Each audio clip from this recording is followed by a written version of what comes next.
세상 가장 아름다운 순종의 눈물, 온 세상 다시 빛나게 한 생명의 눈물, 그가 이 땅에 오신 이유, 죽어야 살게 되고 져야만 승리하는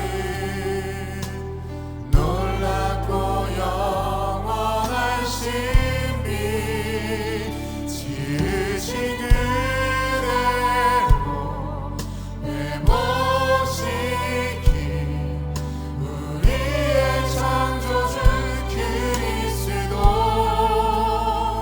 십자가의 길로 아버지 뜻 이루셨네. 그가 이 땅에 오신 이유, 이제 우리에게 맡겨진 그 소망, 그 사랑, 그 생명, 아름답고 눈부신 십자가의 길, 우리가 이 땅에 살아갈 이유.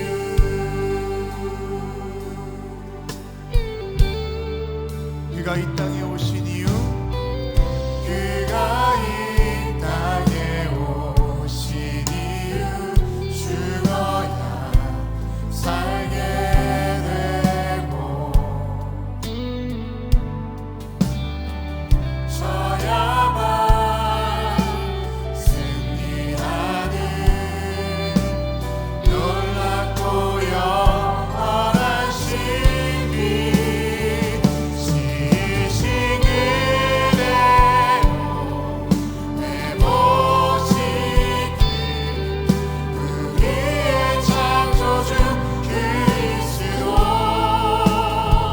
십자가의 길로 아버지 뜻 이루셨네.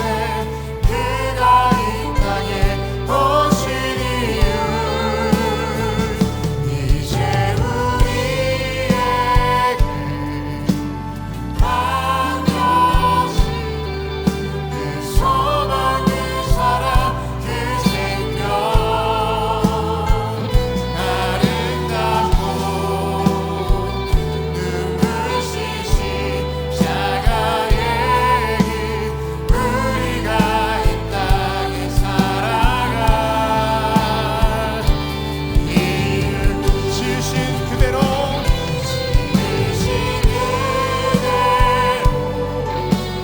회복시킨 우리의 창조주 그리스도, 십자가의 길로 아버지 뜻 이루셨네. 그가 이 땅에 오신 이유, 이제 우리에게 맡겨진 그 소망, 그 사랑, 그 생명, 아름답고 눈부신 십자가의 길, 우리가 이 땅에 살아갈 이유.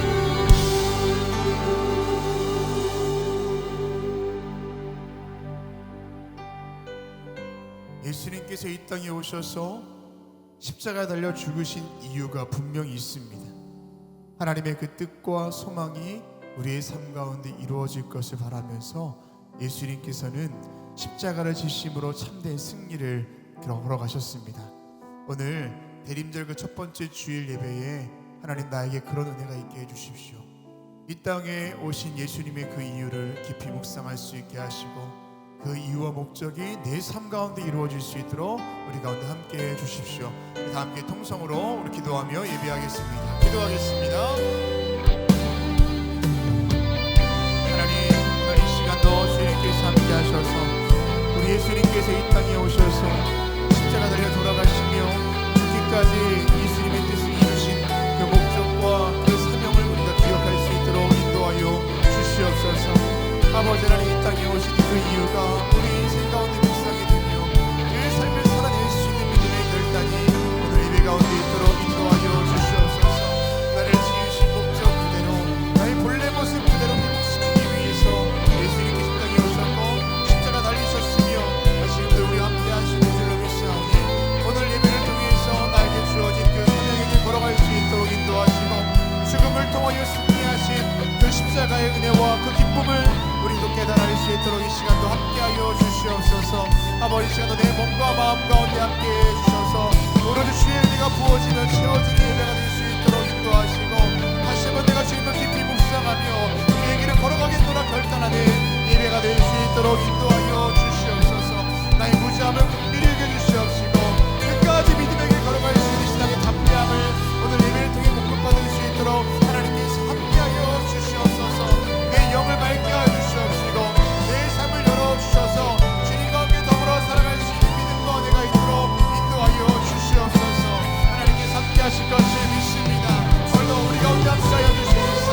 나로 하여금 알게 하시고 깨닫게 하시는 그 주님의 뜻과 은혜를 기억하며 오늘도 주의 앞에 머물러 있도록 인도하여 주시옵소서. 나를 지으시고 나를 회복시키신 예수 그리스도 그 은혜를 깊이 생각하며 주님만을 예배하도록 인도하여 주시옵소서.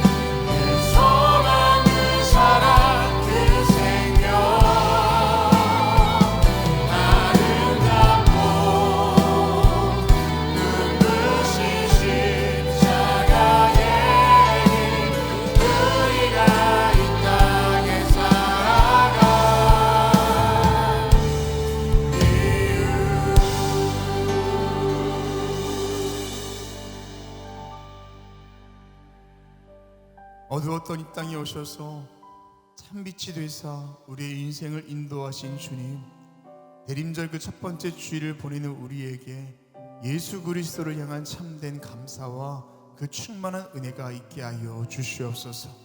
오늘도 거룩한 주일 우리를 예배의 자리로 부르셨사오니 우리의 심령을 깨끗게 하사 주의 진리의 말씀으로 채워주시고 승리하는 인생을 결단하는 믿음이 있는 예배가 되게 하여 주시옵소서. 예수 그리스도의 이름으로 기도합니다. 아멘. 주의 열린 입에 오신 여러분을 주님의 이름으로 환영하고 축복합니다. 오늘은 대림절 그 첫 번째 주일입니다. 대림절은 기다리는 절기입니다. 예수님께서 이 땅에 오실 날을 우리도 기다릴 수 있는 그 마음의 여유와 믿음이 있는 예배입니다. 역사 속의 이야기가 아니라 오늘 저와 여러분의 삶에도 예수님께서 다시금 찾아오는 은혜가 있어야 할 줄 믿습니다. 우리 옆에 있는 분과 이렇게 인사하며 우리 교제하시겠습니다. 예수님이 당신과 함께 하십니다 라고 인사하겠습니다. 예수님이 당신과 함께 하십니다. 다시 한번요. 예수님이 당신에게 찾아오셨습니다 라고 인사하겠습니다. 예수님이 당신에게 찾아오셨습니다. 아멘. 우리 모두 자리에서 일어나셔서 사도신경을 통하여 저와 여러분의 한 신앙을 고백하겠습니다.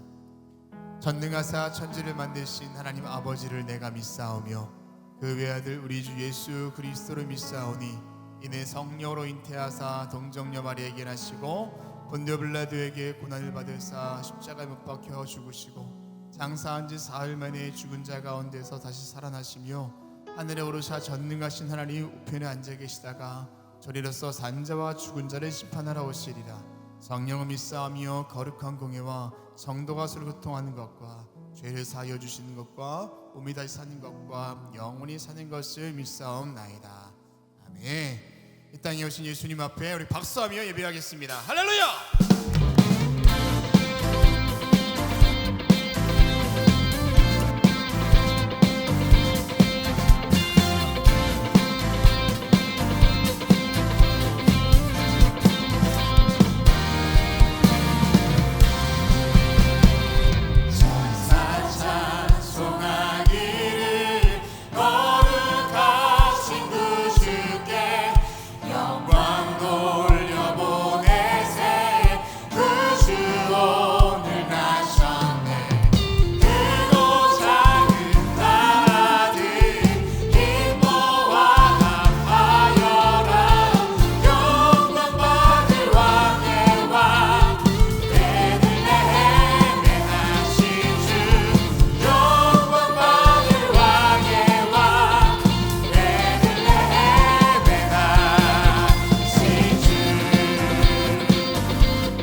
우리 영영 왕이 되시고 우리 거듭나게 하시는 것 주님 앞에 우리 가장 큰 박수를 영 돌리겠습니다. 할렐루야.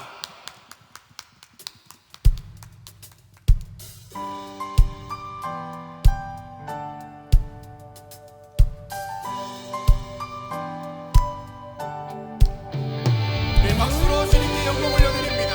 아멘.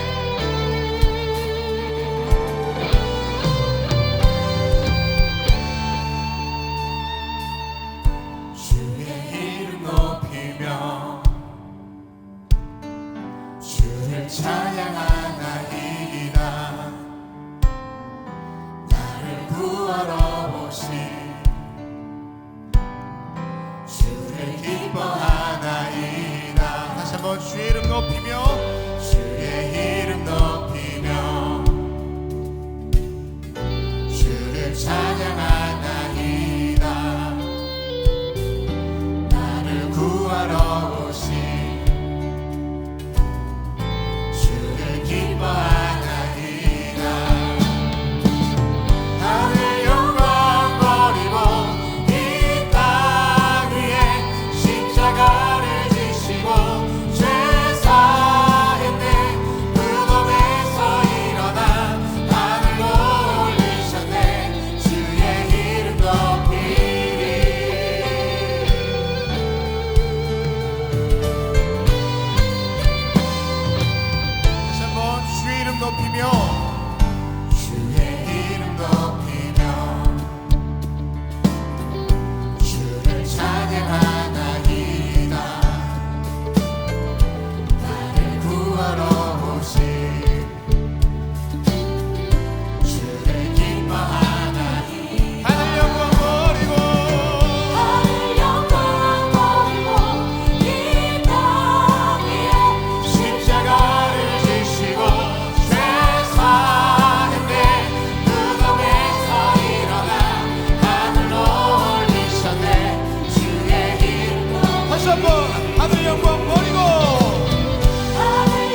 감사합니다. 할렐루야. 모두 자리에 앉으시겠습니다. 오늘 주님께서 성령으로 저와 여러분 가운데 함께 하시며 그 인생 가운데 내주하시는 줄 믿습니다. 그 주님의 은혜가 다시금 오늘 우리 가운데 임할 수 있도록 주님 함께 해 주십시오. 다시 한번 주님께 박수하며 나아갑시다.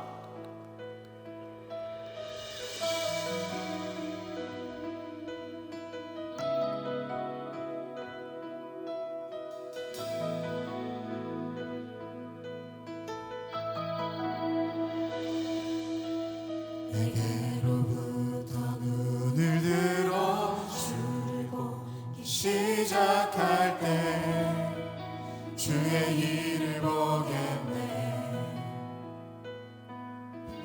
내 작은 마음 돌이키사 하늘에 꿈꾸게 하네. 주님을 볼 때 내게로부터 눈을 들어 주를 보기 시작할 때 주의 일을 보겠네.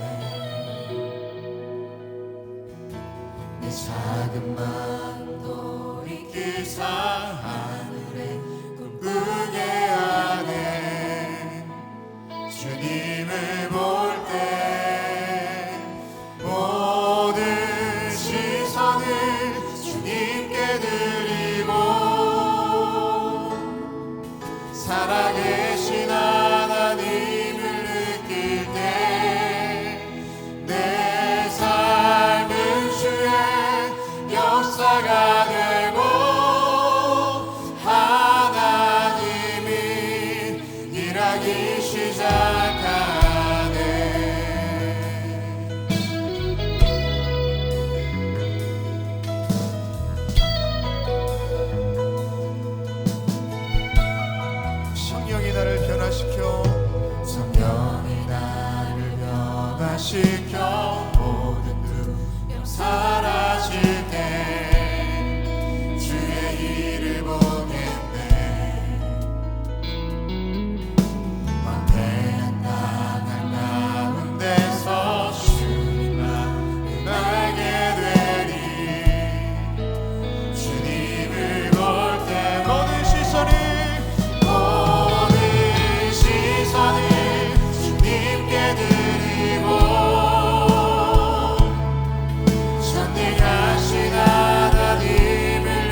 바라보려고 해도 내 인생 가운데 있는 어둠 때문에 주님을 바라보지 못할 때가 참 많이 있습니다.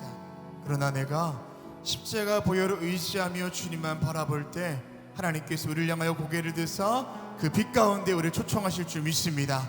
오늘 그 믿음 드리면서 주의 보혈로 오늘 이 시간 가운데 함께 하시사 내가 주님 바라보는 것에 그 어떤 방해물도 다 떨어가게 하여 주시고 주님께만 집중하며 예배할 수 있도록 하나님께서 함께하여 주시옵소서. 주의 영광으로 충만하게 채워주시옵소서. 다 함께 통성으로 기도하겠습니다.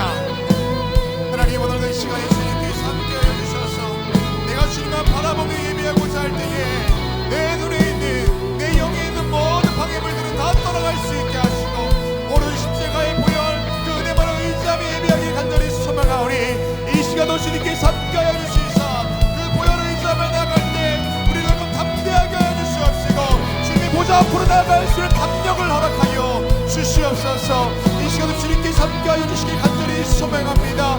내가 주를 바라보며 이 자리에 있사오니 주님께서 함께하여 주시사 빛 가운데 나를 충성하시는 주님의 그 은혜와 그 주님의 부르심 앞에 우리가 순종하며 나아갈 수 있도록 인도하여 주시옵소서. 주님의 영광이 오늘 이 자리 가운데 충만하게 될 줄 믿습니다. 내 모든 영적인 시선을 주님께 고정하고 내 모든 감각들을 주님께 집중할 때에 하나님의 영광 바라볼 수 있게 하시고 오늘 예배당 가득한 주의 은혜가 충만할 것을 우리가 믿음으로 보며 나아갈 수 있도록 인도하여 주시옵소서. 말씀 가운데 함께하여 주시옵시고 사냥 가운데 함께하여 주시며 기도할 때 주님의 은혜가 충만한 시간으로 함께하여 주시옵소서. 주님의 그 은혜에 의지하며 이 자리에 있사오니 내 모든 생각과 내 모든 죄악된 것들과 내 기대와 소망마저도 다 십자가 앞에 내려놓사오니 주님 함께해 주시사 주님의 은혜로 우리 가운데 역사해 주시고 채워주시옵소서. 주님, 내가 주님의 은혜만을 의지하며 이 자리에 있습니다. 내가 받을 기도의 응답들 내가 누릴 축복이 아니라 영광 받으신 그 주님만을 집중하며 예배할 수 있도록 인도하여 주시옵소서. 오늘 이 시간도 우리를 깨워주시는 주의 성령의 은혜가 우리가 얻게 될 줄로 믿사오니 보혈로 우리가 함께 해주시옵시고 우리를 말고 죄를 역사하여 주시옵소서.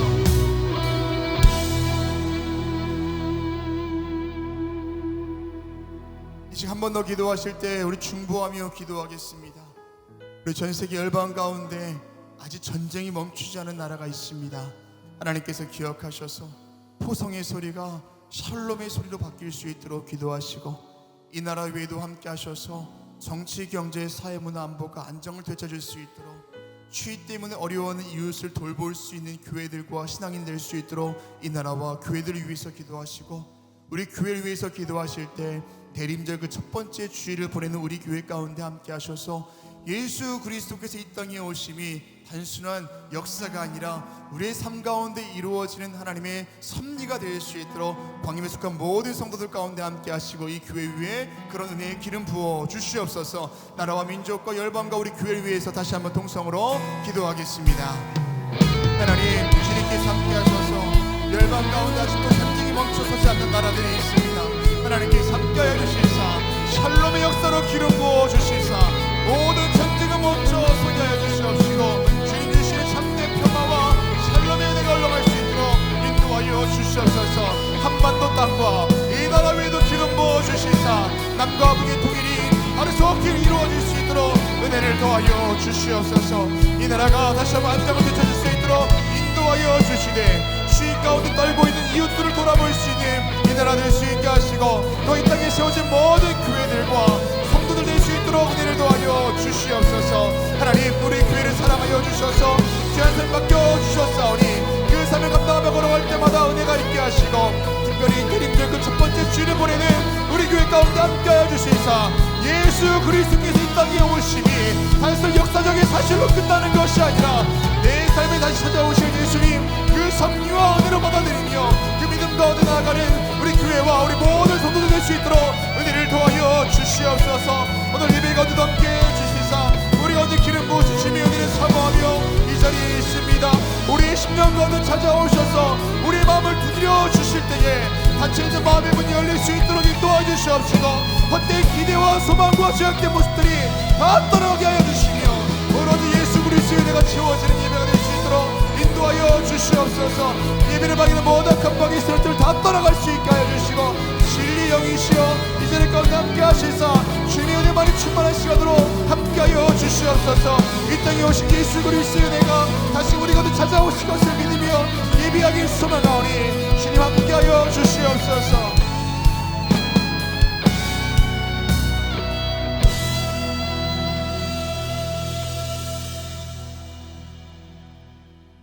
하늘의 영광을 버리시고 우리를 위하여 기꺼이 이 땅에 오사 십자가에 죽으신 주님, 한이없는 주님의 사랑에 감사를 드립니다.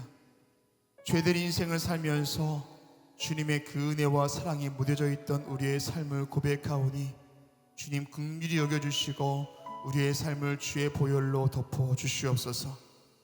오늘 예배를 통해서 다시금 우리 영적인 시선과 삶의 목적이 주님께로 향하는 결단과 은혜가 있게 될 줄 믿사오니 주님 오늘 예배 가운데 임재하여 주시옵소서.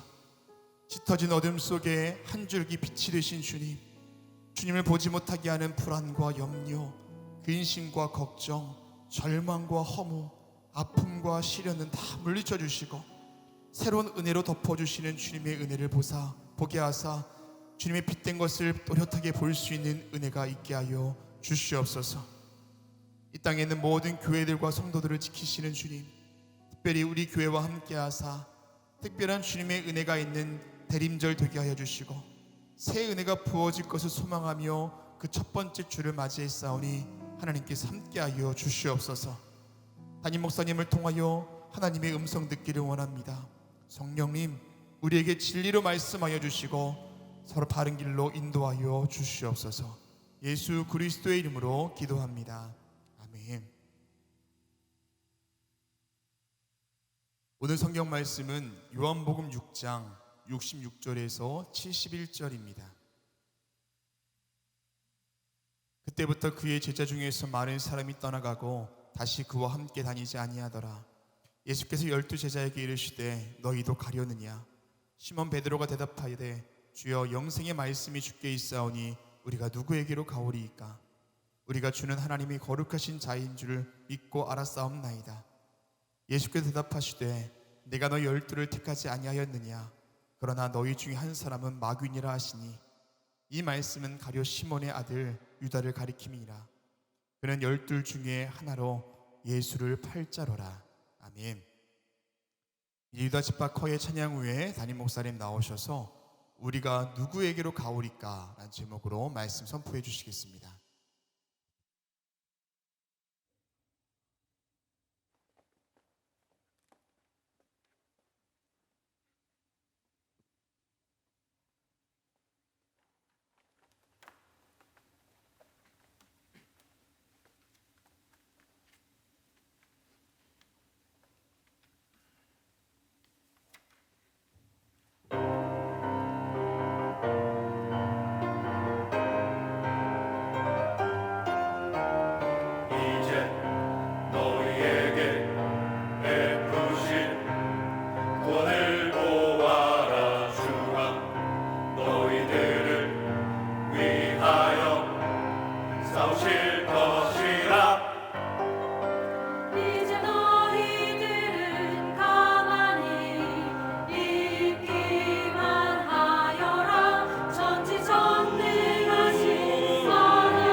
하나님의 귀한 찬양에 감사합니다. 고맙습니다.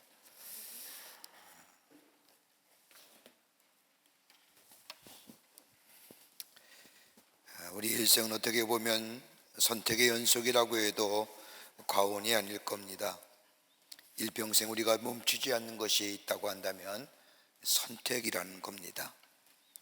뇌를 전문적으로 연구한 학자에 의하면 우리의 뇌는 의식적으로나 무의식적으로나 매일 3만 5천 번을 선택한답니다.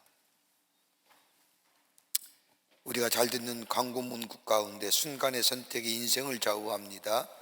선택의 중요성을 광고에도 이용하는 것을 볼 수 있습니다. 그러기에 우리의 선택은 어떻게 보면 우리의 미래, 더 나아가 우리의 운명을 결정한다고 해도 과언이 아닐 겁니다. 순간의 선택이 모여져서 지금 우리의 모습을 만들었듯이 지금 순간순간의 선택이 앞으로 우리의 미래와 더불어 우리의 운명을 좌우할 수 있을 겁니다.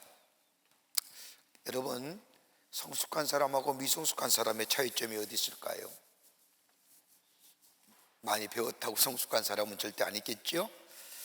나이 많이 먹어서 성숙한 사람은 절대 아닐 겁니다.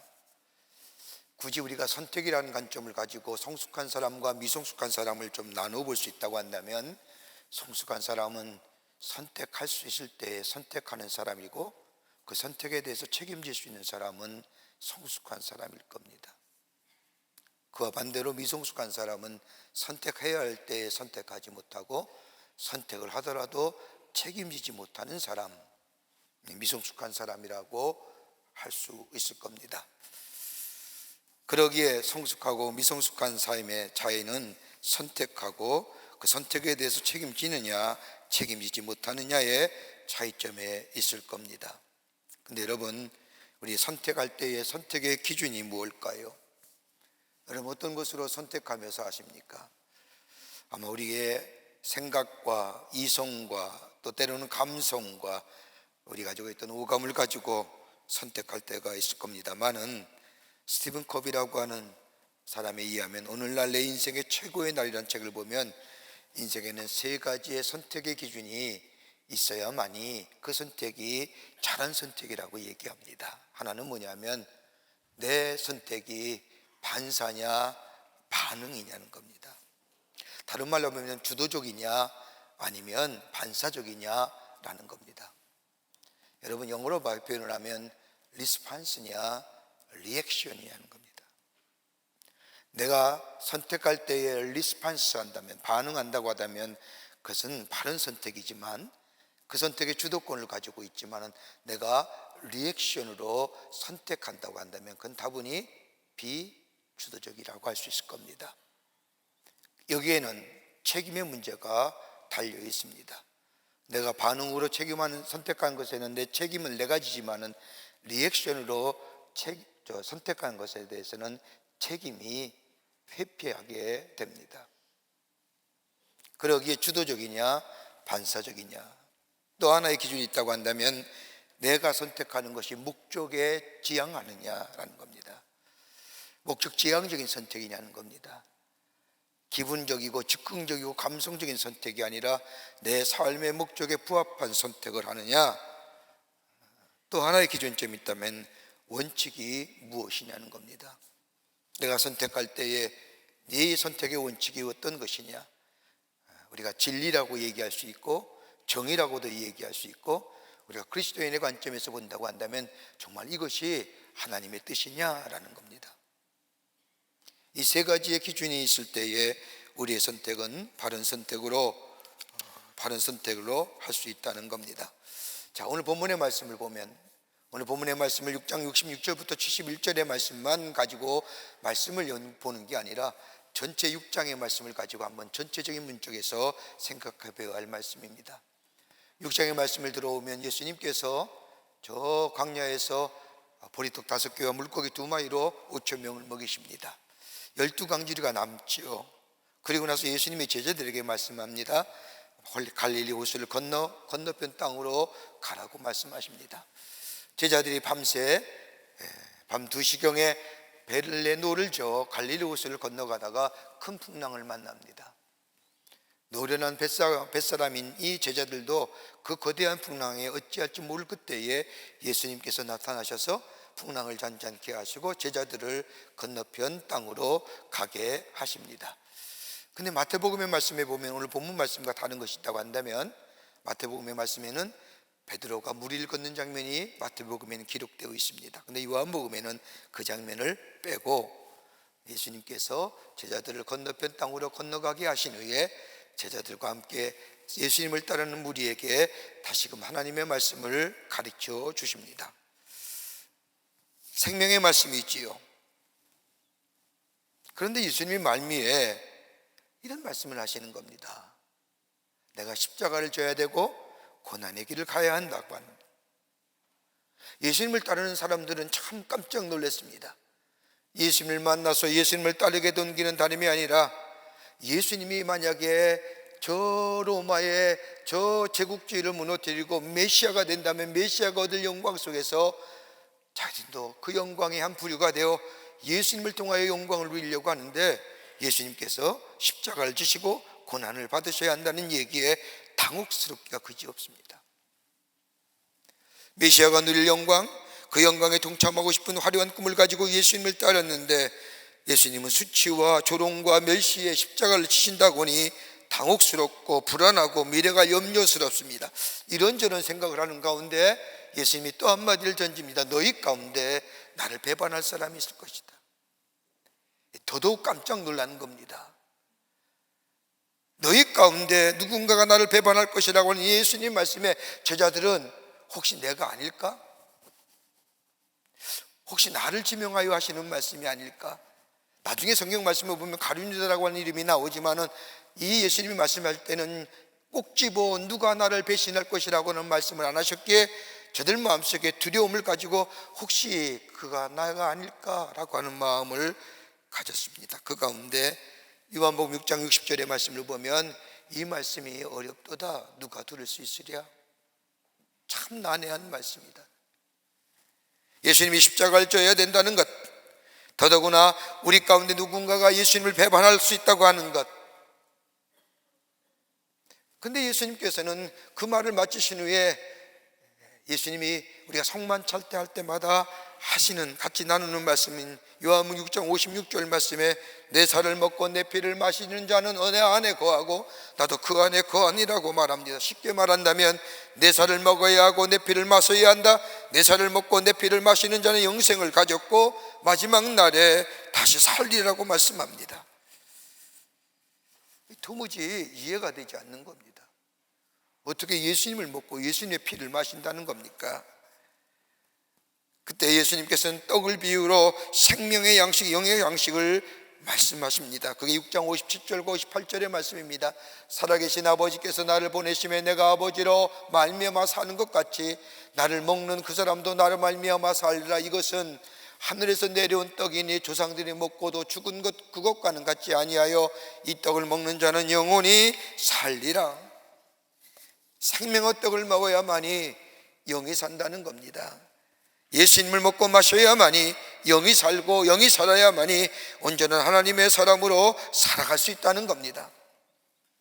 이 말씀을 듣는 많은 사람들, 예수님을 인하여 출세해 보려고 하고 예수님을 인하여 잘 살아보려고 하고 예수님을 인하여 명예 얻어보려고 하고 예수님을 인하여 돈 벌어보려고 했던 이런 세속적인 욕망을 가진 사람이 예수님이 십자가에 죽으시고 고난을 당하여 주시고 내 살과 피를 마셔야 한다, 너희가 내 안에 거해야 된다라고 하는 이 말을 듣는 이들은 6장 66절의 말씀을 보면 그때부터 그의 제자 중에서 많은 사람이 떠나가고 다시 그와 함께 다니지 아니하더라. 사람이 떠나가는 겁니다. 실망하는 거죠. 내가 내 선택 잘못했구나. 이건 잘못된 선택이야. 그리고 예수님을 떠나갈 그때에 예수님이 제자들에게 또 묻습니다. 야, 너희도 가려냐? 너희도 가냐?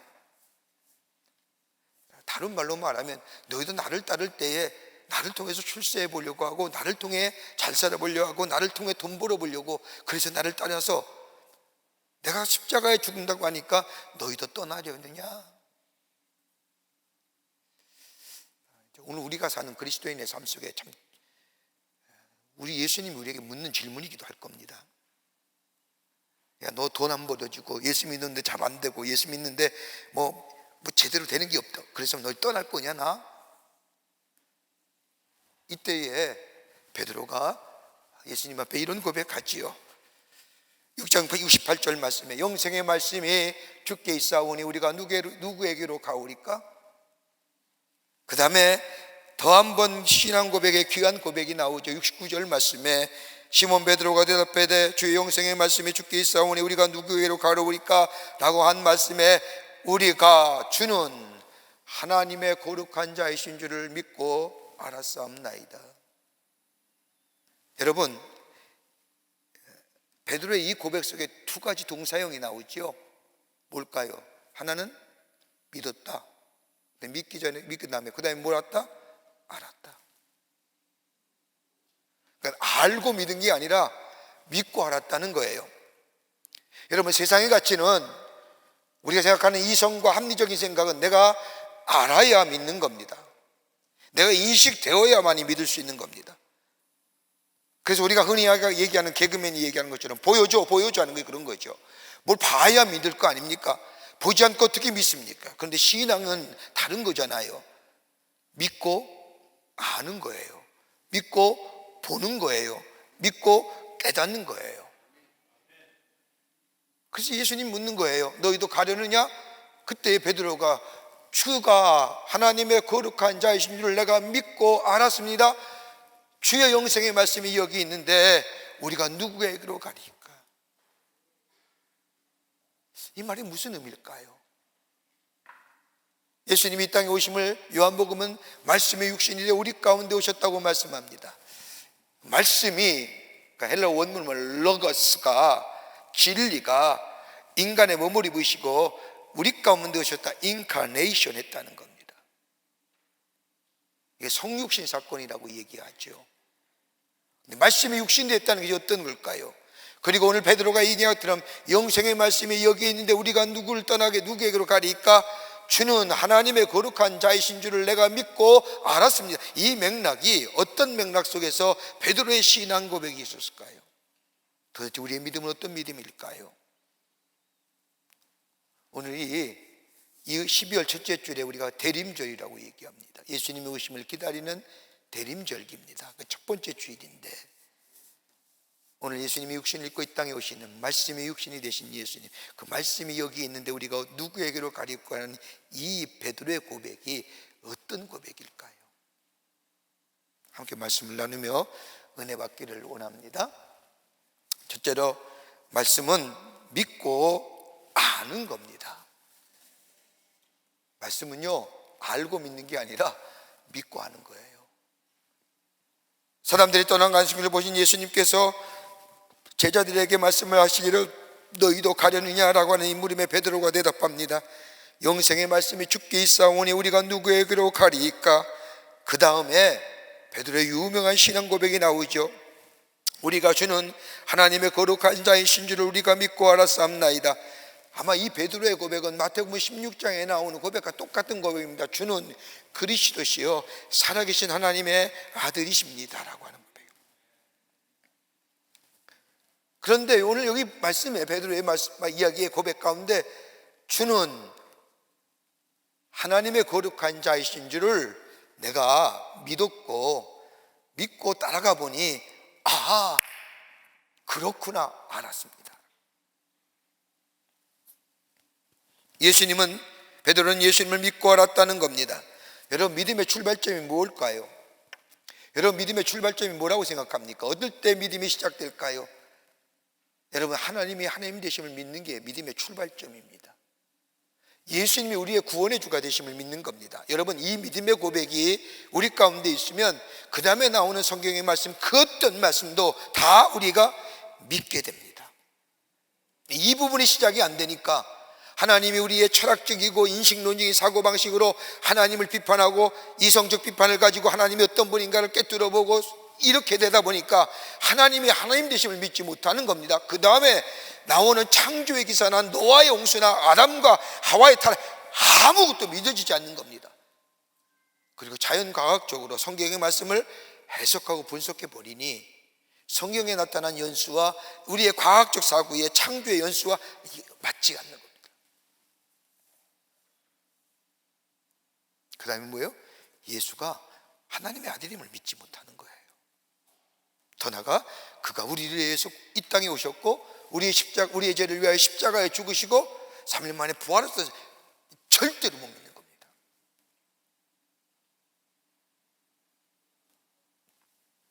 예수님은 3번 오셨다고 얘기하잖아요. 이렇게 얘기하면 성경에 예수님이 이 땅에 오셨죠? 죽으셨잖아요. 부활하셨잖아요. 3번 왔다 하시잖아요. 한 번만 더 오시면 4번 오신다는 거예요.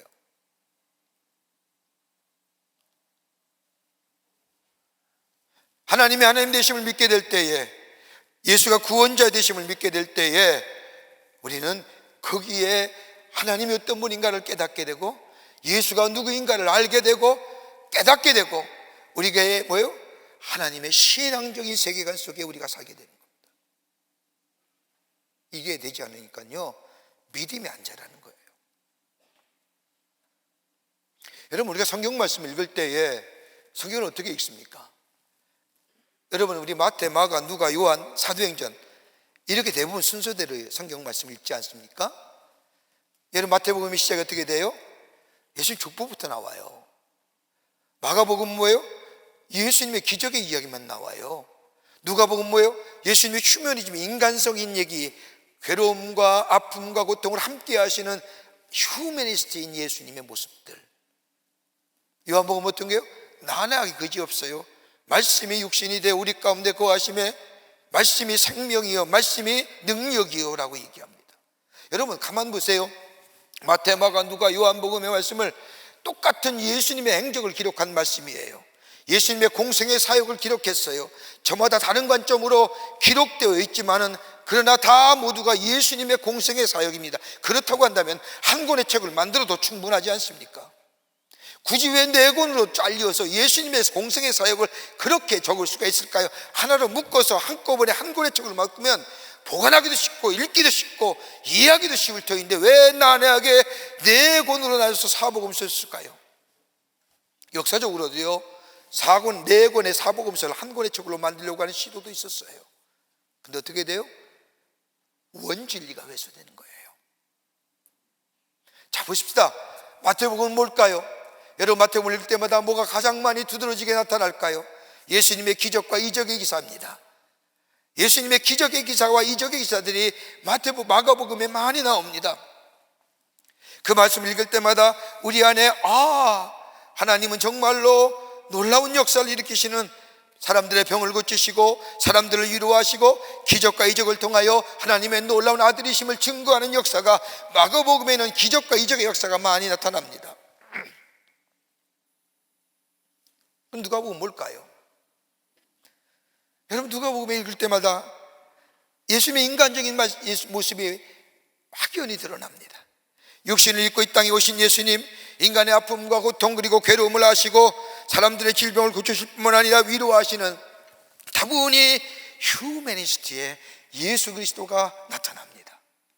여러분, 그 대표적인 말씀이 누가복음 13장에 나오는 18년 동안이나 사탄에 매여있던 자를 예수님이 고쳐주지 않습니까? 또 안식일에 그 고쳐주시고 뭐라고 얘기할까요? 아브라함의 딸이라고 얘기합니다. 여러분, 이것만큼 큰 위로가 어디 있을까요? 18년 동안 가정과 사회와 자신역한 공동체에서 소외당했던 이 여인, 귀신에 매여서 고생했던 여인이 예수님의 고침을 받고 고침 받은 것으로 끝나는 것이 아니라 야 너도 아브라함의 딸이야 라고 하는 이야기를 들었을 때에 이 여인들에게, 이 여인에 있어서 얼마나 위로가 되고 얼마나 상처의 치유함을 받겠습니까? 다분 인간적인 모습이죠. 함께 괴로워하고 함께 아파하고 함께 슬퍼하시는 예수님. 그럼 마태복음 뭡니까? 마태복음 어떻게 시작돼요? 예수님의 족보부터 시작되지 않습니까? 누가 낳고 쭉 예수님의 족보가 시작되는데, 여러분, 유독 예수님의 기사가, 행적이 기록된 이 마태복음에 와서는 유명한 신앙 고백이 담겨져 있습니다. 주는 그리스도시요 살아계신 하나님의 아들이십니다. 여러분, 이만한 신앙 고백이 있을까요? 여러분, 주는 그리스도시요 하나님의 아들이십니다. 다른 말로 말하면 메시아가 되십니다. 그런데 여러분, 이 신앙 고백을 한 이 베드로에게 예수님 뭐라고 얘기합니까? 바요나 시몬아, 네 이름이 반석이다. 네 반석 위에 내가 교회를 세우리라. 처음으로 예수님이 교회란 단어를 여기서 쓰십니다. 그리고 여러분, 마태복음에는 뭐가 나와요? 저 동방의 박사들이 아기 예수님을 찾아와 황금과 유황을 몰약을 드리며 경배한 기사. 다른 복음서에는 찾아볼 수가 없는 거예요. 뭘 얘기할까요? 예수는 뭐예요? 메시아 되신다는 거예요. 근데 요한복음 좀 다르잖아요. 여러분, 1장 1절 말씀에 태초에 말씀이 계시니라고 시작한 이 요한복음 말씀은 1장 14절에 와서는 말씀이 육신이 되어 우리 가운데 거하심에 그 영광과 은혜가, 이렇게 요한복음의 시작이 됩니다. 그러면서 요한복음에서 말씀하는 게 뭐예요? 말씀이 생명이요 말씀이 능력입니다. 그 말씀이 곧 누구예요? 로고스입니다. 진리입니다. 진리는 누구요? 하나밖에 없습니다. 예수 그리스도입니다. 그렇게 예수 그리스도가 능력이요 예수 그리스도가 진리요 생명입니다 라고 얘기하는 겁니다. 그렇다고 한다면 사복음서의 저자가 한 사람이 아니지 않습니까? 마태, 마가, 누가, 요한입니다. 예수님의 제자들입니다. 근데 그들이 이렇게 예수님에 관하여, 어떤 사람은 기적과 이적을 베푸시는 분, 인간적인 예수님, 휴메니스트, 예수님은 메시아, 예수님은 저 진리요 생명이요 능력이 된다고 하는 이 놀라운 사실을 저들은 알고 믿었을까요? 아니에요. 믿고 따라간 거예요. 믿고 따라갔더니 마태가 보기에는, 야, 예수님은 메시아구나. 누가는 뭐예요? 와, 믿고 따라갔더니 예수님은 정말로 인간의 질고와 고통과 괴로움을 마다하지 아니하시고 같이 아파하시는 분이구나. 마가는 예수님을 믿고 따라갔더니, 야, 예수님은 기적과 이적을 행하시는 분이구나. 누가는 믿고 따라갔더니 뭐예요? 예수님이야말로 정말로 우리의 괴로움과 고통과 아픔을 아시는 분이구나라고.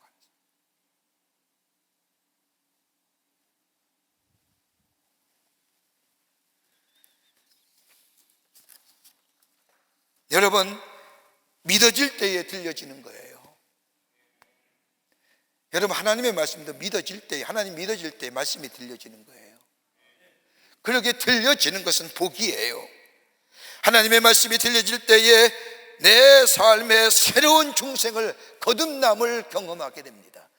그 말씀이 들려질 때에 거듭남을 경험할 뿐만 아니라 그 말씀이 마음이 열려지고 하나님의 말씀이 믿어지고 중생할 뿐만 아니라 그 말씀이 온전히 이해가 될 뿐만 아니라 그 안에 이해를 인하여 감격의 복이 넘쳐날 뿐만 아니라 말씀의 심취가 될 뿐만 아니라 그 말씀에 대하여 헌신하게 되고 결단하게 되고, 그리고 그 말씀 속에서 하나님의 콜링을 받습니다.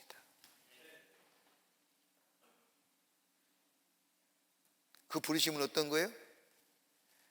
목사가 되고 전도사가 되라는 게 아니라 내 삶의 자리에서 하나님의 영광을 위해 사는 하나님의 사람으로 살아가게 하신다는 거예요.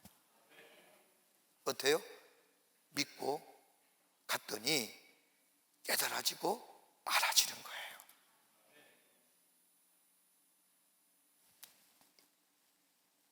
이런 과정이 없으니까요. 우리의 믿음이 예수 믿으면 복 받고, 예수 믿으면 잘 살고, 예수 믿으면 잘 돼, 이거에 있으니 예수님이 십자가를 지고 예수님이 고난받아야 된다는 얘기를 들을 때 떠나가는 것처럼 우리의 믿음이 그렇게 나약한 믿음의 모습의 자리에 서 있는 건 아닌지, 믿고 따라갈 때에 보여지고 들려지고 알아지고 깨달아지고, 그리고 부르심을 받고 그 부르심 속에 내 삶의 자리에서 주의 영광을 위해 살 수 있다고 하는 것, 이게 바로 믿음은, 말씀은 믿음으로 알아져 간다는 겁니다.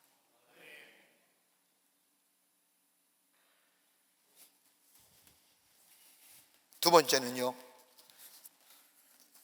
말씀은 능력입니다. 오늘 본문의 말씀의 6장 67절과 68절의 말씀을 보면 예수님께 십자가를 지신다는 이야기를 들은 예수를 따르던 많은 사람들이 예수님을 떠나자 예수님이 제자들에게 묻습니다. 너희도 가려느냐? 여러분, 이 말씀을 듣기 어땠을까요? 제자들의 마음이 아마 제자들 가운데도 예수님에 대한 기대치가 안 되니까 예수님을 떠나려고 하는 사람도 있을지도 모르잖아요. 아마 그랬을 거예요. 근데 그 마음을 가지고 있는 그때에 예수님께서 묻는 거예요. 너희도 가냐? 얼마나 심쿵했겠어요.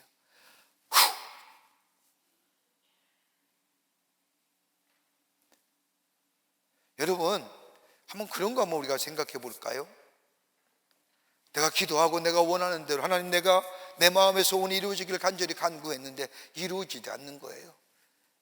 그때 웬 마음속에 예수 그만 믿어, 되는 것도 없구만. 그럴 때 주님이 한쪽 마음속에 야, 그렇다고 너 갈 거냐? 어떠실까요? 제자들이 똑같을 거예요. 그런데 그 와중에 베드로가 예수님의 이 말씀을 듣고 얘기하지 않습니까? 6장 68절에 주의 영생의 말씀이 주께 있사오니 우리가 누구에게로 가오리까? 우리가 누구에게로 가오리까? 다른 말로 표현을 하자면 말씀이 되시는 예수님, 말씀의 능력이 여기 있는데 우리가 어디로 갑니까? 이 대답이에요. 예수님의 부르심을 받아서 응답받아 받은 제자들 예수님을 믿고 따라갔더니 예수님께서 하나님의 아들이시며 메시아임을 저들은 또 구원자임을 알게 됩니다. 그런데 예수님께서 행하신 능력을 보면 말씀으로 기적과 이적을 베푸신 것을 보았습니다. 그러면서 저들은 생각합니다. 아하, 예수의 이름이 능력이 있구나라고 깨닫습니다. 말씀의 능력을 알게 되었다는 겁니다. 그러기에 베드로가 말씀의 능력이 여기 있는데 우리가 어디로 갑니까? 라고 고백하는 겁니다. 예수 이름의 능력이 있는데. 예수님도 지금도 말씀 한마디 하시면 병든 자가 나음을 입고 자연히 풍랑이 잔잔케 되고 자연히 순종하는 그 말씀의 능력이 여기 있는데 우리가 어디로 가닙니까? 예수의 이름이 여기에 있는데, 여러분, 예수의 이름이 가지는 능력이 뭘까요? 말씀이 곧 예수님이신데, 말씀의 능력은 곧 예수님의 능력인데, 그 예수의 능력이 어떤 것일까요? 예수의 능력은 다른 것이 아니라 예수의 이름은 구원하는 능력이 있다는 겁니다. 인간이 어떠한 죄를 범하였다 할지라도 구원을 얻을 수 있는 길은 다른 길이 없습니다. 오직 예수의 이름만이 우리에게 구원함을 가져다 줍니다. 사도행전 4장 12절의 말씀을 보면 다른 이로서 구원을 얻을 수가 없나니 천하 인간의 구원 얻을 만한 다른 이름을 우리에게 주신 일이 없느니라. 로마서 10장 13절의 말씀에 누구든지 주의 이름을 부르는 자는 구원을 받으리라. 구원받는 거예요. 그러기에 예수의 이름은 누구든지 부를 수 있는 이름이요, 예수 이름에는 능력 있는 이름이요, 예수의 이름을 부르기만 하면 구원을 얻게 됩니다. 또 하나, 예수의 이름은 우리의 삶을 새롭게 변화시켜 줍니다. 예수의 이름은 우리에게 구원을 주실 뿐만 아니라 새로운 치유의 지평을 열어주시는 분이 우리 예수님이고 예수님의 이름입니다. 여러분, 가만 보세요. 사복음서에 나오는 예수님의 사역들을 보십시오. 그전에는 한 번도 보지도 못하고 경험이 못한 예수님의 사역들, 이것을 뭐라고 얘기해요? 하나님의 창조적 사역이에요.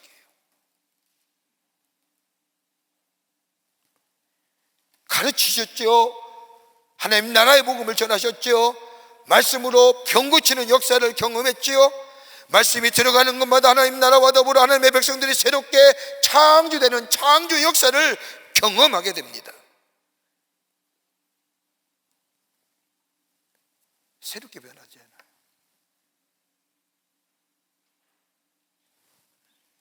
그러기에 예수의 이름을 부를 때에 우리의 도움이 되어 주십니다. 연약한 자와 유약한 자에게 힘을 더하여 주며 우리에게 굳세 믿음을 주실 뿐만 아니라 예수의 이름을 부르는 자는 우리에게 평화를 주십니다. 요한복음 14장 27절의 말씀처럼 평안을 너희에게 주노니 곧 나의 평안은 너희에게 주노라. 내가 너희에게 주는 평안은 세상에 주는 것과 같지 아니하니라. 너희는 마음에 근심하지도 말고 두려워하지도 말라. 평화 주십니다. 불안하세요? 주의 이름 부르는 거예요. 마음에 불안하세요? 예수의 이름 부르는 거예요. 그러기에 예수 오래 믿은 사람의 입에 붙어 있는 게 뭘까요? 주여 하는 거예요. 그 주여가 다른 주여가 아니에요. 예수의 이름을 부르는 거예요. 그럴 때에 내 마음의 불안과 염려와 걱정이 물러가게 됩니다. 왜요? 말씀은 능력이기 때문입니다. 이걸 믿고 아는 거예요. 알고 믿어지는 게 아니에요. 절대 믿음의 자리에 서지 못해요.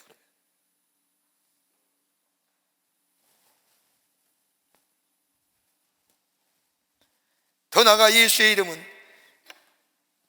삶의 새로운 변화를 가져다 줍니다. 여러분 누가복음 19장 말씀에 보면 예수님과 삭개오에 만나는 장면이 나옵니다. 삭개오 어떤 인물일까요? 유대인입니다. 세리입니다. 돈이 모든 것을 해결해 줄 것이라고 믿던 사람입니다. 그러기에 동족의 아픔이나 동족의 슬픔과 괴로움은 아무런 관계가 없습니다. 돈만 많이 벌면 됩니다. 정말로 욕 먹으면서 돈 벌었습니다. 그런데 예수님을 만나는 순간, 예수의 능력을 경험하는 순간 어떻게 고백해요? 자기가 그 돈 어떻게 모은 돈인데요, 손가락질 받으며 조롱과 멸시를 받으며 벌었던 그 돈을 가지고 예수님 앞에 뭐예요? 내가 다른 사람의 것을 토색한 일 있으면 내 배노 갖겠나이다. 여러분, 이게 상상할 수 있는 이야기예요.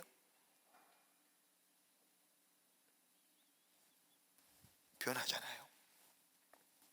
예수 믿음으로, 예수 믿는 믿음으로 예수 나아가는 자는요, 알게 되고 깨닫게 되고 변화받고 새로워지고 신앙적 가치관이 세계관이 달라지고 보는 것이 달라지는. 그래서 그렇게 공부하는 거예요.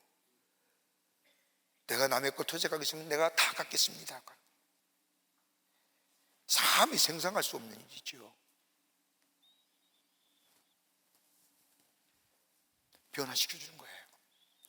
더 나아가 예수의 이름을 부를 때에 우리의 삶 속에 예수의 형상을 닮아가게 되며, 예수의 이름을 부를 때에 죄의 유혹에서 우리의 영혼을 지켜나갈 수가 있으며, 예수의 이름을 부를 때에 궁극적인 우리 안에 승리의 삶을 살아가기뿐만 아니라 예수의 이름을 부를 때에 치유의 역사가 일어납니다.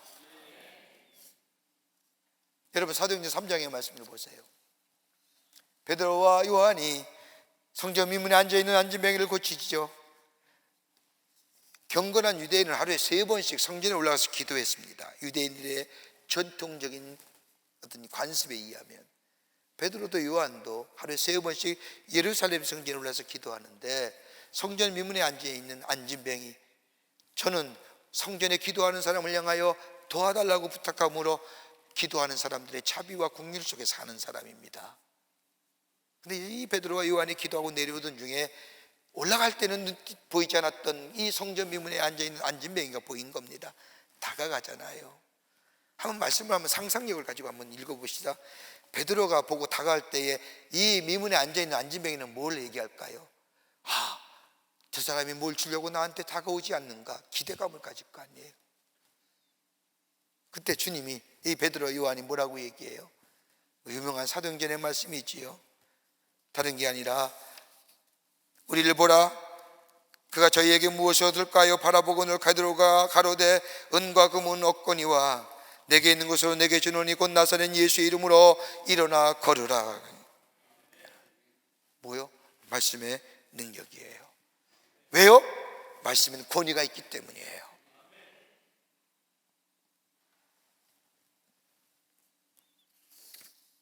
그 권위가 말씀이 능력이라는 것. 그렇게 베드로가 얘기하는 겁니다. 영생의 말씀이 여기 있는데 우리가 어디 갑니까? 예수님의 능력이신데, 말씀이 능력인데 우리가 어딜 갑니까?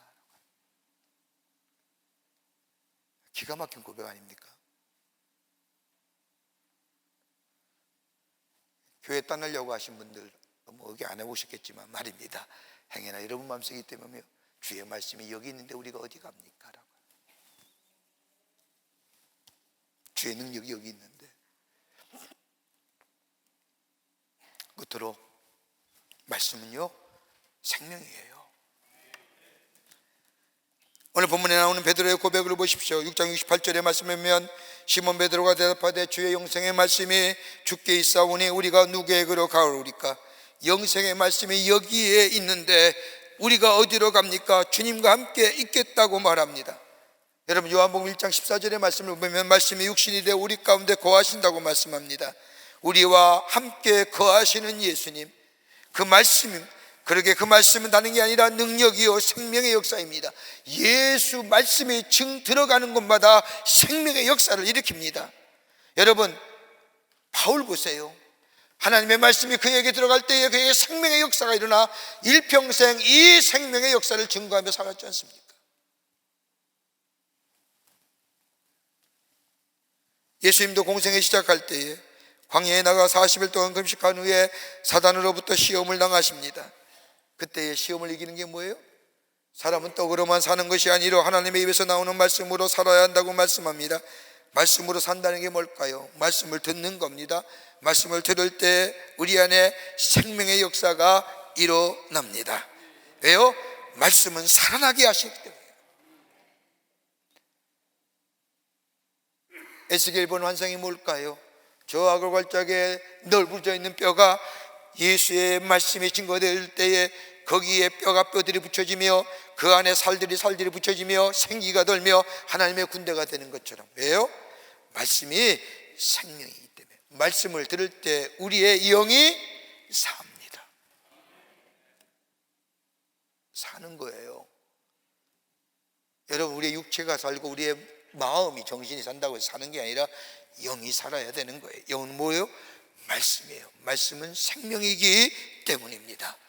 그러기 위해서 시편의 다윗의 시편은 119편 103절 말씀에 이야기하기를 주의 말씀에 맞지 어찌 내게 그리 단지요 내 입의 꿀보다 더 다나이다.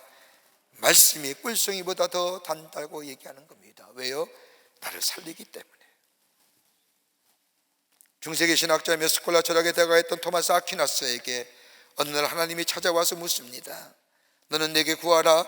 내게 무엇이 줄까? 라고 이 하나님의 물음에 토마스 아퀴나스는 이렇게 대답했다고 합니다. 오직 예수뿐입니다.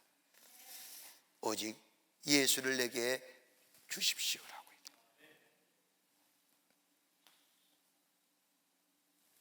영국의 한 독자가 자신이 구독하는 신문사에게 영국 신문사에 글 하나를 보냈다고 합니다. 그 글의 내용은 기독교를 혹평하는 내용입니다. 저는 교회에 30년을 다녔습니다. 그러니까 약 3,000분의 설교를 들었습니다. 그런데 내 귀에 기억되는 것은 아무것도 없습니다. 아주 실망적입니다. 이 편지를 받은 신문사의 편집장이 고민하다가 이렇게 답을 써보냈다고 합니다. 나는 결혼 후 30년 동안 내 아내가 만들어진 음식을 먹고 살았습니다. 근데 아무리 생각해도 내가 무엇을 먹었는지 생각이 나질 않습니다. 그런데 난 여전히 살아 있습니다. Still alive. 내 아내가 30년을 나를 위해 음식을 만들어줬는데 내 아내가 뭘 만들었는지 알 수 없지만 뭘 먹었는지 기억이 나지 않지만 I'm still alive.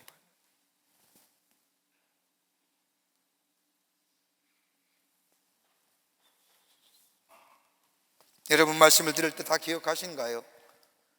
아니지 않습니까? 여기서는 다 집중해서 듣지만 나가는 순간 싹 잊어버리지 않습니까? 그래도 감사한 거예요. 중요한 거 하나 있다고 한다면 말씀을 들을 때에 영혼이 자라난다는 거예요. 듣고 잊어버려도 좋습니다.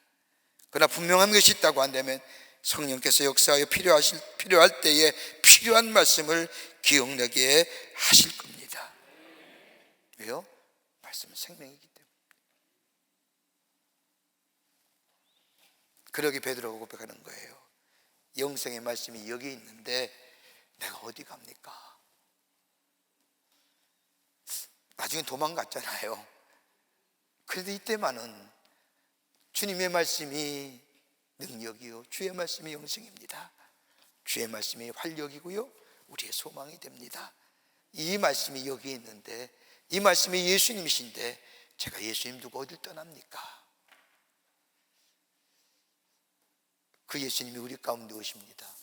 그 예수님을 함께 모시면서 능력 안에서 생명의 역사를, 그리고 소망과 활력의 역사를, 하나님의 사람으로 이 땅에 살면서 주를 증거하며 주의 주신 사명을 감당하시는 여러분과 저와 되시기를 주의 이름으로 축원합니다. 하나님 감사합니다. 저희들 사랑해 주셔서 하나님의 자녀 삼으심에 감사합니다. 내가 알고서 믿은 것이 아니라 내가 하나님을 믿기에 하나님의 말씀 따라 살았더니 내가 깨닫게 됐습니다. 알게 되었습니다. 그 구원의 감격이 하나님이 얼마나 우리를 사랑하시는지 내가 비로소 알게 됐습니다. 말씀이 나를 새롭게 하셨습니다. 말씀이 나의 생명이 되어 주십니다. 그 말씀이 내게 있는데 내가 어디로 가리까? 베드로의 고백이 오늘 우리의 고백이 되게 하셔서 그 믿음의 고백 안에 우리의 삶에 하나님 주시는 풍요로움의 역사가, 또 우리 안에 하나님의 은총이 넘쳐나는 하나님의 백성들로 살아가게 도와 주시옵소서. 예수님의 이름으로 기도하옵나이다. 아멘. 오늘 우리에게 처음 나오신 분이 계십니다. 호명할 때 앞으로 나와주시면 중심으로 환영하겠습니다. 3층에 계시면 3층 앞으로 나와주시기 바랍니다.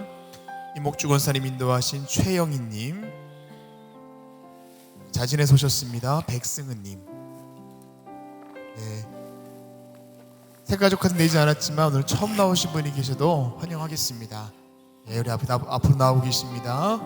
나오실 때 축복하겠습니다.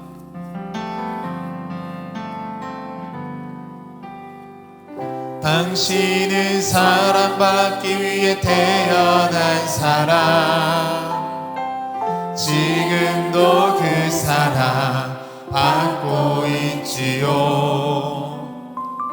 당신은 사랑받기 위해 태어난 사람, 지금도 그 사랑 받고 있지요. 기도하시겠습니다. 하나님, 거룩한 주의 날, 날씨도 추운데 불구하고 하나님의 전에 귀한 걸음해 주심에 감사합니다. 저의 이름을 하늘나라의 생명체 기록해 주시고 구원과 영생의 가운데 이 땅에 살면서 주의 도우시고 인도하시고 보호하시는 하늘의 놀라운 은혜가 넘쳐나 기쁨과 감사 속에 살아계신 하나님을 증거하는 당신의 거룩한 백성 되게 하여 주시옵소서. 주님이 영원토록 동행하시고 지키시고 인도해 주실 줄 믿으며 예수님의 이름으로 기도하옵나이다. 아멘. 뒤돌아서실까요? 여러분 그 박수로 환영하시지요. 네, 감사합니다. 우리 장님 따라가시면 교회 소개하고 안내하겠습니다. 교회 소식 몇 가지 알려드립니다. 2023년도 선교구별 성가제가 오늘 저녁 7시에 본당 예배실에서 있습니다. 이 교회에서는 대림절 첫째 주일 저녁에 우리 교회의 선교구별로 성가제를 엽니다. 예수의 오심을 기다리며 하나님 앞에 찬송하며 또 영광을 돌리는 귀한 성가제입니다. 오늘 저희 7시부터 시작하는데 여러분 다 오셔서 함께 예수의 오심을 기다리며 하나님 앞에 영광을 돌리는 복된 시간, 또 은혜로운 시간, 기쁨이 넘쳐나는 시간 되시기를 바랍니다. 2023년도 광림 세대반 가족 송년 페스티벌이 오는 12월 9일 오후 4시 30분 사회봉사관 4층 컨벤션홀에서 있겠습니다. 우리 청년 전국에서 주관하는 사랑의 슈박스 캠페인을 진행합니다.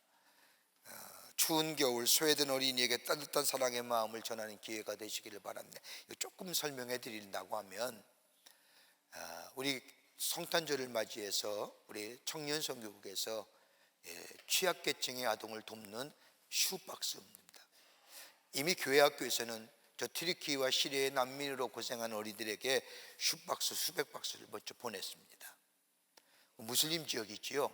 트리키에는 99.99%가 무슬림입니다. 이슬람교도지요. 그들에게 예수의 오심이 별 효과가 있겠습니까마는, 그러나 시리아 난민들과 튀르키예에 있는 아이들을 위해서 우리 교회 학교에서 슈박스를 보내고요. 우리 청년들은 올 성탄절에 우리 주변에 취약계층 아이들이 참 많습니다. 그래서 슈박스를 몇 개 만들냐면 1000개를 만들 예정입니다. 한 박스에 몇 개 들어가 얼마가 들어가냐면 약 25,000원 내지 3만원 돈이 들어가게 되면 하나의 슈박스가 만들어지게 됩니다. 그 박스를 1000개를 만들어서 어디다 드리려고 하느냐, 여러분 성탄절에 다른 아이들은 예수님 오셨다고 성탄절이라고 크리스마스라고 기쁘다고 주셨다고 그렇게 다니는데, 소아암병동에 있는 어린이들, 불치의 병과 암으로 인하여 소아암병동에서 크리스마스를 보내는 아이들에게 슈박스를 전달할 예정이고요.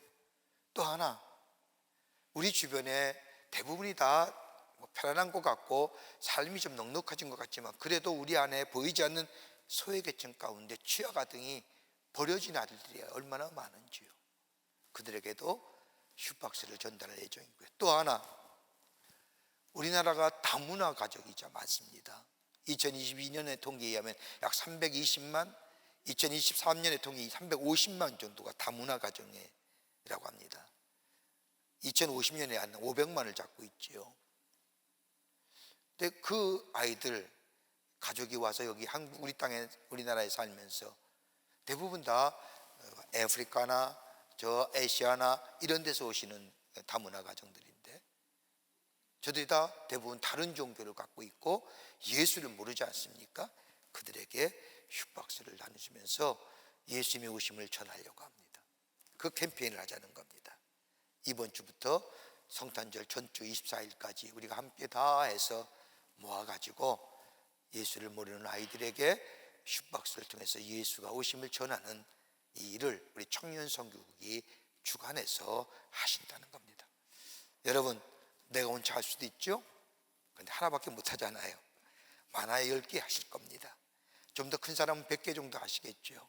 그러나 우리 광림공동체에 속한 우리 모든 사람들이 한 마음이 되어 한두 개씩만 만든다고 한다면 1000개는 쉽게 만들어 줄 것이고, 그리고 어렵고 힘든 아동들에게 예수의 오심의 기쁜 소식을 전할 수 있을 것이라고 생각이 됩니다. 여러분 많이들 동참해 주십시오.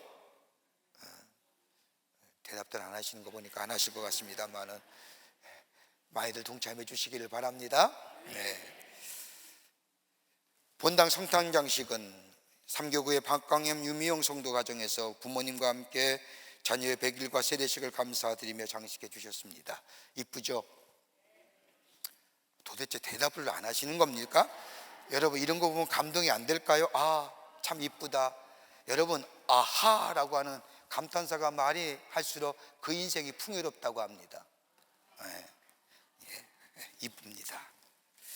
오늘 강단미하는 12교구의 정승호 성도님 가정에서 자녀와 함께 이순주 집사님을 추모하며 장식해 주셨습니다.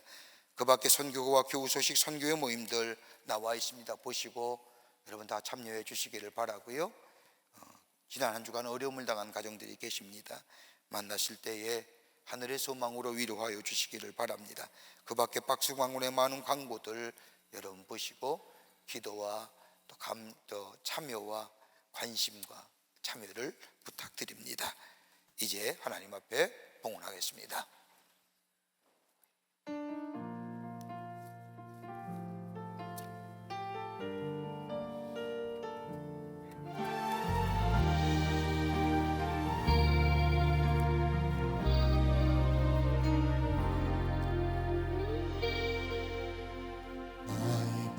인생에 가장 복된 일은 내가 예수님을 만난 것이라. 나의 평생에 가장 잘한 일은 내가 예수님을 주로 섬긴 것이라.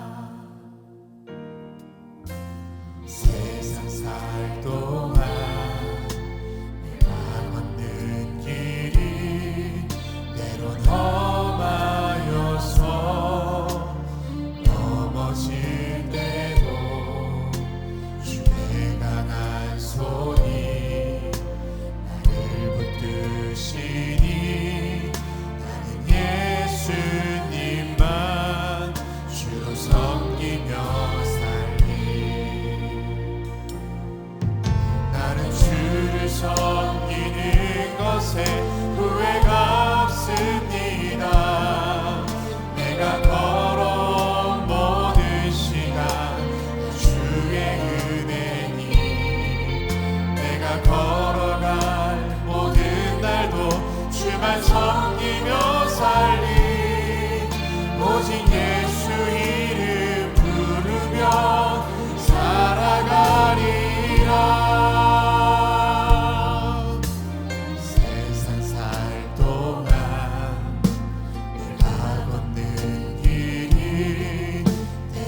것에 후회가 없습니다.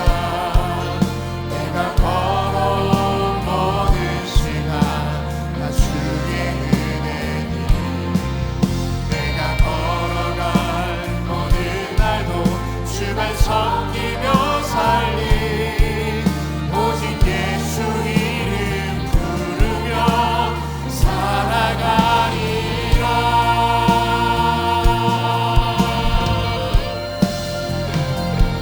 이것이 나의 간증이요 이것이 나의 찬송일세. 나 사는 동안 끊임없이 구주를 찾 우리 다 함께 고백하겠습니다. 이것이 나의 간증이요 이것이 나의 간증이요 이것이 나의 찬송일세. 나 사는 동안 끊임없이 구주를 찬송하리로다.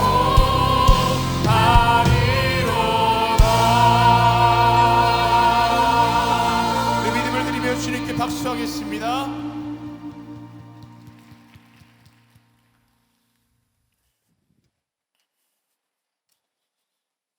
거룩한 주의 날 저희들의 걸음을 하나님의 귀한 전에 오게 하여 주시고 우리의 마음과 정성을 모아 하나님 앞에 예배하게 하심에 감사를 드립니다. 우리 예배를 기쁘게 받으시고 하늘문을 여시사 하늘의 놀라운 은혜와 하늘의 축복이 임하는 이 거룩한 시간 되게 하여 주시옵소서. 주 앞에 예배하며 귀한 예물 정성껏 봉헌합니다. 저희들의 믿음, 저희들의 정성, 주님 사랑의 마음 주께 드리오니 받아주시고 하나님 나라의 교회에 쓰임받게 하시며 이 예물이 쓰일 때마다 주께로 돌아오는 자가 많아지며 하나님 나라의 확장의 역사가 일어난 예물로 삼아 주시옵소서. 드린 손길마다 축복해 주시고 저들의 삶과 기업과 하실 일마다 풍성한 열매가 맺어져 하나님의 살아계심이 증거되는 당신의 백성들이 다 되게 하여 주시옵소서. 이 나라 이 백성 지켜주시고 하나님 늘 동행하여 주시기를 원합니다. 어둠과 죄악의 모습들이 이 땅에서 다 물러가게 하여 주시고 평안과 또 아버지의 빛의 역사만이 넘쳐나는 이 나라 되게 주님 역사하여 주시옵소서.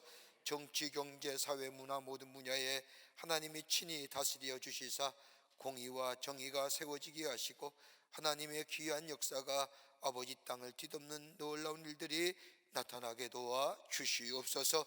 아버지 하나님이여 저 북녘에 있는 우리의 사랑하는 동포들 국리를 여겨주시고 저 땅에 자유의 역사가 속히 임하게 하여 주시옵소서. 이 시간에도 아버지 추운 날씨에도 불구하고 나라 위에 수고하는 우리의 장병들이 있습니다. 저들의 수고 걷되지 않도록 이 땅의 자유와 평화가 지켜지게 하시며 우리 사랑하는 장병들의 건강과 안전을 주께서 주장하여 주시옵소서. 지구촌 곳곳에 일어나는 전쟁의 소리들 아버지 하나님이여 속히 멈춰지게 하여 주시고 포성의 소리가 변하여 샬롬의 소리가 되게 하여 주시고 자연재해로 실망하며 신음하는 소리가 다시금 주의 주시는 위로함을 통하여 용기 있게 회복의 역사가 일어나게 하여 주시며 갈등과 분열과 나눔 가운데 있는 곳에 주의 평화가 임하게 하여 주셔서 하나됨의 역사가 있게 하여 주시옵소서. 예수 그리스도를 붙잡고 예수 그리스도를 믿고 나아가게 하시고 그 속에서 말씀의 능력과 말씀의 생명의 역사를 경험하여 하나님의 사람으로 하나님을 증거하는 삶으로 살아가는 저희들로 주께서 삼아 주시옵소서. 성부 성자 성령 삼위일체 하나님의 크신 은혜와 은총이 거룩한 주의 날 주의 전을 나와 마음과 정성을 모아 하나님 앞에 예배하며 주신 말씀 가슴에 새기고 하나님의 사람으로 말씀의 능력과 말씀의 생명 앞에 주의 놀라운 역사를 증거하는 삶으로 살기로 결단하고 저 세상을 향하여 나아가는 당신의 거룩한 백성들의 걸음걸음 위에 주께서 지금으로부터 영원토록 함께 하시기를 간절히 축원하옵나이다. 아멘.